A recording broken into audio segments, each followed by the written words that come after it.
brought to you by Silver Pumps. Top quality और consistent performance के लिए सिर्फ सिल्वर पंप नाम याद रखना। तो पुलिस का संरक्षण न होता तो हमारे कार्यकर्ता उस दिन भी इनको ठीक कर देते और आगे भी अगर कोशिश करेंगे तो हम लोगों ने बता दिया प्रशासन को, या तो आप सुरक्षा की व्यवस्था कीजिए, नहीं तो हमारी पार्टी वाले लोग। तो सपा के प्रमुख राष्ट्रीय महासचिव राम गोपाल यादव करनी सेना को भयंकर धमका रहे हैं। कह रहे हैं कि करनी सेना को उसी के अंदाज में जवाब दे सकती है सपा। कह रहे हैं कि उसी दिन हिसाब क्लियर कर देते सपाई जिस दिन करनी सेना ने सपा के सांसद के आगरा वाले घर पर अटैक किया था। कह रहे हैं कि अगर पुलिस का संरक्षण ना होता तो फैसला ऑन द स्पॉट हो जाता। इटावा में करनी सेना को खुली चुनौती देते हुए क्या बोले अखिलेश यादव के चाचा राम गोपाल यादव, जरा सुनिए। और इनाम घोषित किया है। समाजवादी पार्टी इस बयान को लेकर के, करनी सेना के बयान को लेकर क्या है? देखिए, इसको हमने पार्लियामेंट में भी उठाने की कोशिश की, लेकिन वहाँ आप जानते हो कि बीजेपी की पार्टी जो है उसके एमपी लोग हमें स्वयं करनी सेना के सदस्य बन जाते हैं, किसी को बोलने नहीं देते। लेकिन सुमन जी को जिस तरह की धमकी दी गई है, उस धमकी का हम लोग जवाब दे सकते शांतिमय तरीके से। प्रशासन की इसमें बहुत बड़ी जिम्मेदारी रही, गलती रही, क्योंकि उस दिन चीफ मिनिस्टर आगरा में थे। रामजीलाल सुमन जी के घर से 1 किलोमीटर के दायरे के अंदर उनकी मीटिंग चल रही थी।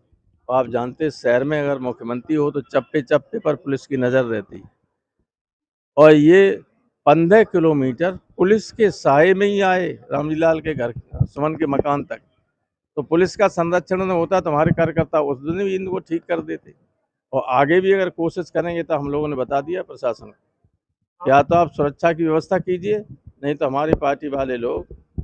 करनी सेना एक संगठित अपराधियों का गिरोह जैसा है। पीडीए इनको ऐसा करारा जवाब देगा, ये ठीक हो जाएंगे सब। राम गोपाल यादव कहते हैं कि 26 मार्च को रामजी लाल सुमन के घर पर जो करनी सेना का अटैक हुआ वो पुलिस के संरक्षण में हुआ। अगर ऐसा ना होता तो कुछ और ही नजारा होता।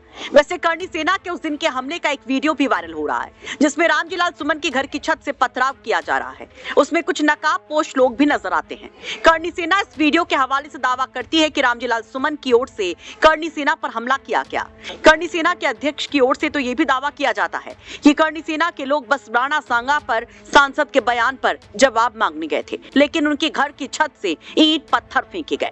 लेकिन जिस तेवर और जितनी बड़ी संख्या में करनी सेना के लोग यहाँ पर पहुंचे थे, जो इन तस्वीरों में देख सकते हैं, वो इन दावों पर सवाल उठाती हैं। आपको बता दें कि सपा सांसद ने राणा सांगा पर राज्यसभा में विवादित बयान दिया था। उन्हें गद्दार बताया था, कहा था कि बाबर को देश में लाने वाले राणा सांगा थे। इस बयान पर बवाल मचा। करनी सेना सपा के सांसद के खिलाफ मोर्चा खोल देती है। पिछले बुधवार को आगरा में उनके घर पर बवाल होता है, पथराव, लाठीचार्ज, जिसमें कई लोग घायल होते हैं, जिस पर सपा ने अपने दलित सांसद के खिलाफ हुई घटना पर हल्ला बोल कर दिया।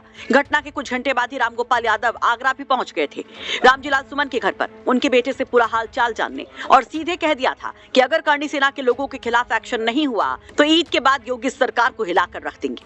वैसे आगरा पहुंचे सपा सांसद रामजी लाल सुमन ने भी कुछ ऐसा ही बयान दिया था कि अगर प्रशासन का हस्तक्षेप ना हो तो वो खुद ही करनी सेना को सबक सिखा देंगे।